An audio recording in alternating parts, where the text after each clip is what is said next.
जय हिंद साथियों, मैं सर स्वागत करता हूं आपका अपने चैनल यूएसट्री विद मैथ में।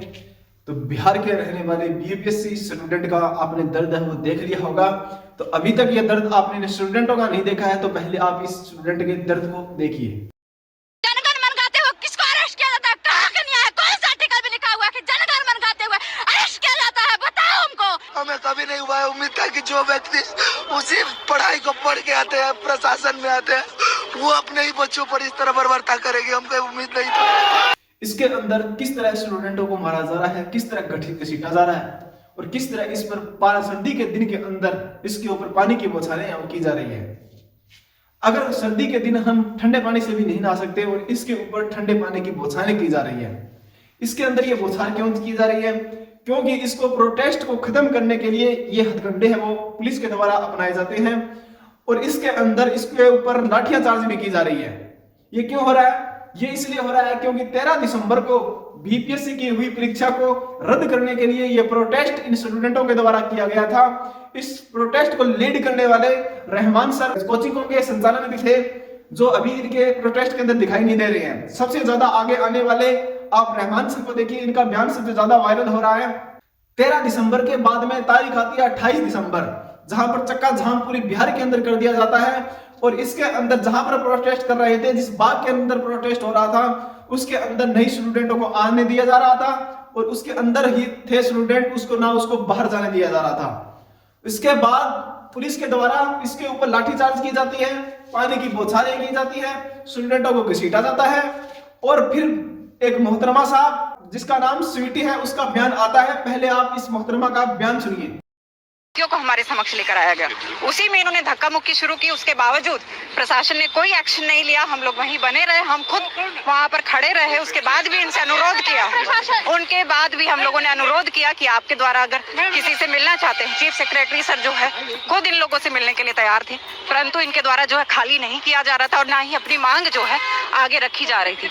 बार बार अनुरोध करने के बावजूद कि आप इस चीज को यहाँ खाली कर दीजिए, हम लोगों ने प्यार से सबको वहां से उठाया। फिर भी जो है ये लोग वहीं जमे हुए थे। उसके बावजूद जो है जब हम लोगों ने इनको वार्निंग दी कि हम आपको यहाँ से हटा रहे हैं, इनके द्वारा जो है अवरुद्ध किया गया। पूरा यातायात काफी घंटों से जो है यहाँ पर बंद था, लोग फंसे हुए थे उसमें। और उसके बाद जो है हम लोगों ने पानी का यूज किया। पानी के यूज में हम लोग भी साथ में उनके खड़े रहे। फिर भी हम लोगों ने कोशिश की कि उनको हटाया जाए या उनको जो है समझाया जाए, लेकिन जो है वो अपना चीजों को लेके अड़े हुए थे। ना ही कोई मांग रख रहे थे और ना ही किसी जनप्रतिनिधि जो भी उनके लीडर थे, लीडरशिप के कभी कहीं नहीं दिख रहे थे। जो लीडर थे वो भी हमारे सामने नहीं आए। इस बयान के अंदर साफ साफ लफ्जों के अंदर झूठ है वो झलक रहा है। झूठ है वो साफ साफ अपने मुंह से ये मोहतरमा है वो आईपीएस अधिकारी है वो बोल रही है। क्यों? क्योंकि इनको अपनी सरकारों को बचाना है, इनकी अपनी सीटों को बचाना है। इससे कोई मतलब नहीं है स्टूडेंटों को। बिहार के कुर्सी पर बैठे मुख्यमंत्री नीतीश कुमार वही नीतीश कुमार है जो 1974 के अंदर एक स्टूडेंट प्रोटेस्ट के ऊपर इन्होंने लाठीचार्ज के मामले में इन्होंने लाठियां खाई थी और जेल भी गया था। और वही नीतीश कुमार आज कुर्सी पर बैठकर इन स्टूडेंटों का दर्द है वो नहीं समझ पा रहे हैं। खुद ये इन स्टूडेंटों पर लाठियां चार्ज करा रहे हैं। क्यों? क्योंकि इन्होंने अपने सरकार से मतलब है, इन्हें अपनी सरकारें बचानी है ताकि सरकार इस मामले के अंदर है वो गंदी ना हो, इनका नाम ना है कि इन्होंने स्टूडेंटों के ऊपर लाठीचार्ज की है, इनके साथ गलत हुआ है। क्योंकि ये स्टूडेंट बिहार के अंदर रह रहे हैं, ये सोचकर रह रहे हैं कि एक ना एक दिन हमारा सिलेक्शन होगा। घर से इनका फोन आता है, क्या बेटा इस बार हो जाएगा? बेटे की कॉल यही आती है कि माँ या पापा इस बार हमारा सिलेक्शन हो जाएगा। पर उन्हें क्या पता कि ये लोग सरकार के ऊपर बैठे हुए हैं जो इन पूरी सरकार को चला रहे हैं, पूरे राज्य को चला रहे हैं और पूरे प्रशासन को अपनी उंगली पर नचा रहे हैं और इन पूरे पेपरों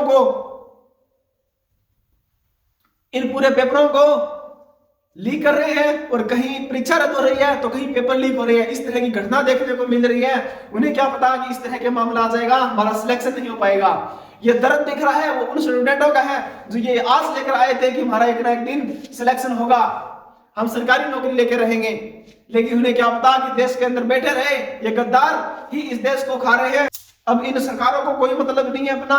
ये विपक्ष तो आता ही आता है हर जगह, चाहे सरकार किसी भी राज्य के रही हो, किसी भी राज्य के अंदर सरकार चल रही हो, वहां पर आपको इस तरह के मामले देखने को मिलते हैं, चाहे किसी भी राज्य के अंदर कांग्रेस रही हो, बीजेपी रही हो और किसी भी पार्टी रही हो, अदरवाइज वहां पर पेपर लीक होना एक आम बात है, वो बन चुकी है।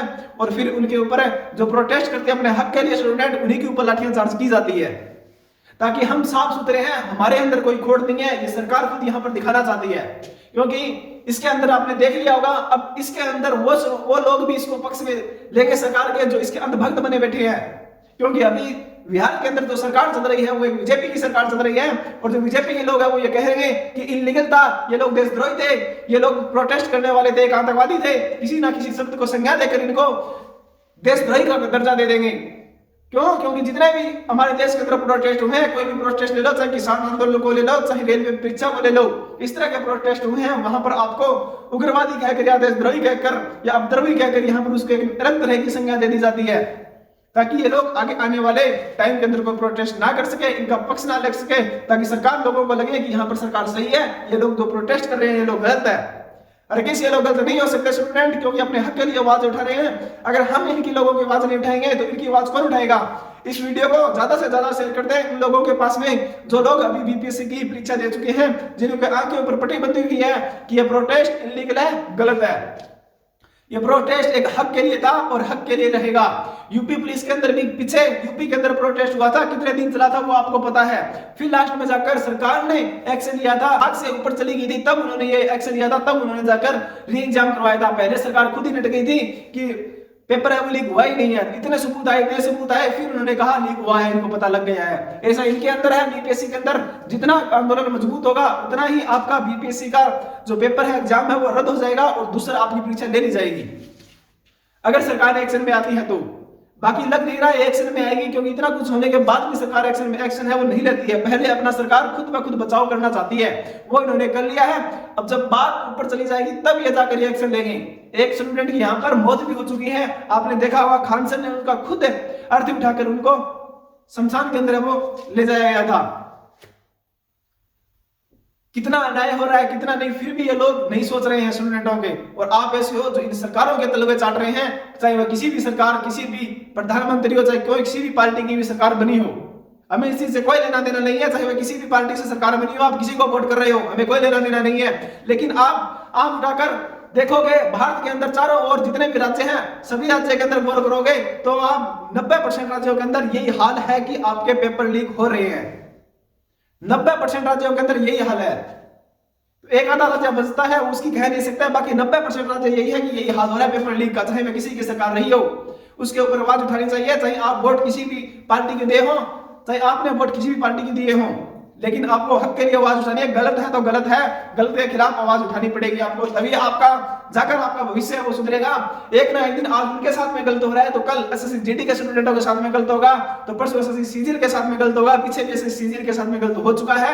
इसके अंदर अगर सभी स्टूडेंट आवाज उठाते तो वो आज दब नहीं जाती थी, एसएससी सीजीएल का रिजल्ट है वो आता, दोबारा रिजल्ट डिक्लेयर करना पड़ता था, क्योंकि उनके साथ में कोई नहीं आया। अब बीपीएससी के स्टूडेंट है, इसके साथ में कोई नहीं आ रहे हैं। मैं सबसे हाथ जोड़ के विनती है कि सबके सब स्टूडेंट इस बीपीएससी की प्रोटेस्ट के अंदर भाग ले और सबके सब ट्विटर पर ट्वीट करें बीपीएससी री एग्जाम 13 दिसंबर।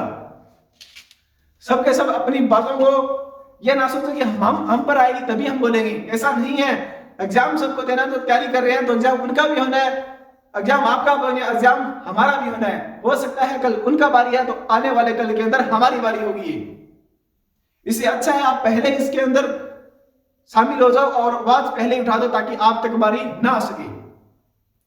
तो जय हिंद दोस्तों।